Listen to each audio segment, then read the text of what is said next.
അജു വിളിക്കുന്നു. പാത്രം കഴുകിക്കൊണ്ട് ഫോണിൽ സംസാരിക്കാൻ പറ്റുമോ വിക്കി? ബുദ്ധിമുട്ട. ആ എന്നാ പാത്രം കഴുകു. അപ്പൊ ഫോൺ അതടിക്കട്ടെ. അടിക്കട്ടെ അല്ലേ?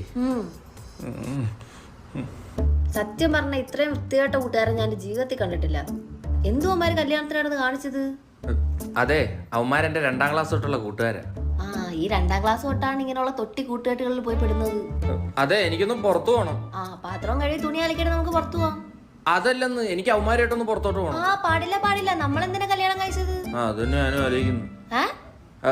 നമുക്ക് ഒരുമിച്ച് ടൈം സ്പെൻഡ് ചെയ്യാൻ. അവന്മാര് ബാച്ചിലറാന്ന് പറഞ്ഞ് നീ ഇപ്പൊ ബാച്ചിലർ അല്ലല്ലോ. ആ അപ്പൊ കഴിവ്. ആ ഓക്കെ. അതെ, വാഷിംഗ് മെഷീനിൽ തുണിയും ഇട്ടു, പാത്രവും കഴുകി വെച്ചു. Good job Abi. താങ്ക്സ്. എന്നാ ഞാനൊന്ന് പുറത്തോട്ട് പോയിക്കോട്ടെ, അവന്മാരെ ഇടന്ന് വിളിക്കുന്നു. വേണ്ട, ഞാൻ എത്ര നാളായി അവന്മാരായിട്ടൊന്ന് പുറത്തോട്ട് പോയിട്ട്. നിനക്ക് ഞാനാണോ വലുത് അതോ അവന്മാരാണോ വലുത്? നീ